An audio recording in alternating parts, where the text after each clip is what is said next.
Hello बच्चों, good morning. कल हमने अर्थशास्त्र में सांख्यिकी पार्ट से आपको लेसन 1 में परिचय का सेकंड वीडियो दिखाया था। उसमें आपको बताया था कि क्या चीज़ सांख्यिकी होती है और क्या चीज़ सांख्यिकी नहीं होती है। आज हम उसके आगे से कंटिन्यू कर रहे हैं। आगे आपको बताएंगे कि कोई अकेली संख्यात्मक सूचना सांख्यिकी नहीं होती।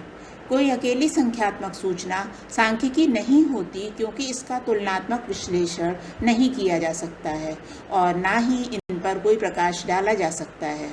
एक वचन संज्ञा के रूप में सांख्यिकी।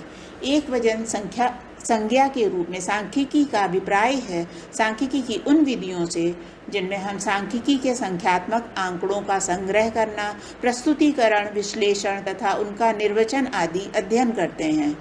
एक वचन संज्ञा के रूप में सांख्यिकी की परिभाषा: वो विधि जो संख्यात्मक आंकड़ों का संकलन, वर्गीकरण, प्रस्तुतिकरण, विश्लेषण एवं निर्वचन का अध्ययन करती है, एक वचन सांख्यिकी कहते हैं। सांख्यिकी अध्ययन की अवस्थाएं और विधियां। पहला है आंकड़ों का संकलन। जब कोई अन्वेषक अपने अध्ययन के लिए आंकड़ों को स्वयं अथवा अन्य प्रकाशित या अप्रकाशित विश्वस्त सूत्रों से प्राप्त करता है तो इस प्रक्रिया को आंकड़ों का संकलन कहा जाता है। फिर आता है आंकड़ों का व्यवस्थीकरण। जब इन संकलित आंकड़ों को क्रमानुसार व्यवस्थित करते हैं, वर्गीकरण करते हैं या संपादन करते हैं तो इस प्रक्रिया को आंकड़ों का व्यवस्थीकरण कहा जाता है। आंकड़ों का प्रस्तुतिकरण। इन व्यवस्थित आंकड़ों को जब अन्वेषक के द्वारा सारणीयन, आरेखीय प्रस्तुतिकरण या चित्रमय प्रस्तुतिकरण किया जाता है तो इस प्रक्रिया को आंकड़ों का प्रस्तुतिकरण कहा जाता है। फिर आता है आंकड़ों का विश्लेषण।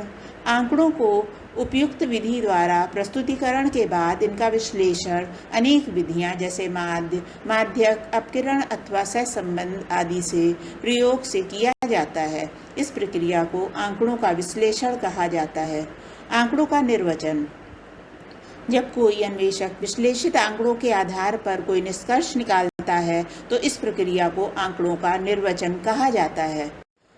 सांख्यिकी विज्ञान एवं कला दोनों हैं। सांख्यिकी एक विज्ञान है। कैसे?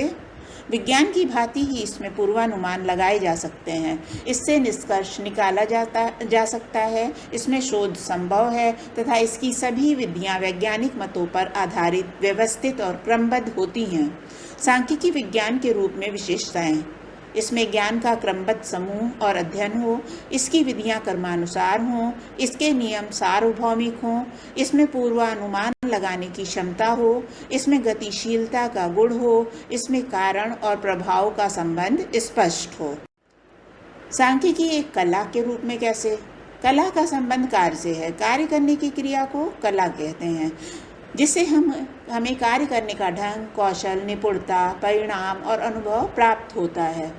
यही कारण है कि सांख्यिकी को कला भी कहा जाता है। सांख्यिकी कला के रूप में विशेषताएं: ये कार्य करने के व्यवस्थित ढंग को सिखाता है। कला लक्ष्य की ओर पहुंचाता है। कला से आत्मसंयम एवं अनुभव की प्राप्ति होती है। कला से समस्याओं का समाधान मिलता है। कला से कौशल, निपुणता के साथ साथ परिणाम प्राप्त होते हैं। सांख्यिकी के कार्य: सांख्यिकी जटिल सूचनाओं को सरल बनाती है। ये जटिल सूचनाओं को विश्लेषण और निर्वचन योग्य बनाती है। सांख्यिकी तथ्यों को संख्या के रूप में प्रस्तुत करती है। सांख्यिकी ज्ञान एवं कला दोनों रूप में कार्य करती है। सांख्यिकी विभिन्न मदों के बीच तुलनात्मक अध्ययन करती है। सांख्यिकी की सीमाएं: सांख्यिकी व्यक्तिगत इकाइयों का अध्ययन नहीं करती है। सांख्यिकी निष्कर्ष भ्रम पैदा कर देती है। सांख्यिकी सिर्फ संख्यात्मक तथ्यों का अध्ययन करती है। सांख्यिकी नियम केवल औसत पर ही सत्य उतरते हैं। इसका उपयोग केवल विशेषज्ञों के द्वारा ही संभव है। इसका दुरुपयोग भी संभव है। सांख्यिकी का अर्थशास्त्र में महत्व: पहला है सांख्यिकी उपभोग संबंधित आंकड़ों का अध्ययन कराता है। दूसरा, ये आर्थिक नियोजन के लिए ढांचा प्रदान करता है। थर्ड है व्यापार एवं उत्पादन में सांख्यिकी व्यापार का आकार बढ़ने पर मांग एवं पूर्ति में सामंजस्य स्थापित करने में सहायता प्रदान करता है। नेक्स्ट, सांख्यिकी आंकड़ों के द्वारा विनिमय संबंधित अध्ययन आसानी से किया जा सकता है, जो राष्ट्रीय एवं अंतर्राष्ट्रीय आवश्यकताओं के लिए आवश्यक है। कुछ लोग सांख्यिकी पर अविश्वास करते हैं। उनके अविश्वास करने के निम्न कारण हैं। अधिकांश लोग आंकड़ों पर विश्वास कर लेते हैं, चाहे वो झूठी ही क्यों ना हो। इसलिए कुछ संस्थाएं इस विश्वास का फ़ायदा उठाकर सही चीज़ को झूठी और झूठी चीज़ को सही साबित करने के लिए गलत आंकड़े प्रस्तुत कर देते हैं। दूसरा, एक ही समस्या से संबंधित अनेक आंकड़े होते हैं। तीसरा, पूर्व निर्धारित आंकड़ों को सिद्ध करने के लिए आंकड़ों को बदला जा सकता है। चौथा, सही आंकड़ों को भी इस प्रकार प्रस्तुत किया जा सकता है जिससे भ्रम की स्थिति पैदा हो सकती है। पांचवा है, आंकड़ों का संकलन पक्षपात पूर्ण ढंग से किया जा सकता है। इससे गलत निष्कर्ष निकलते हैं।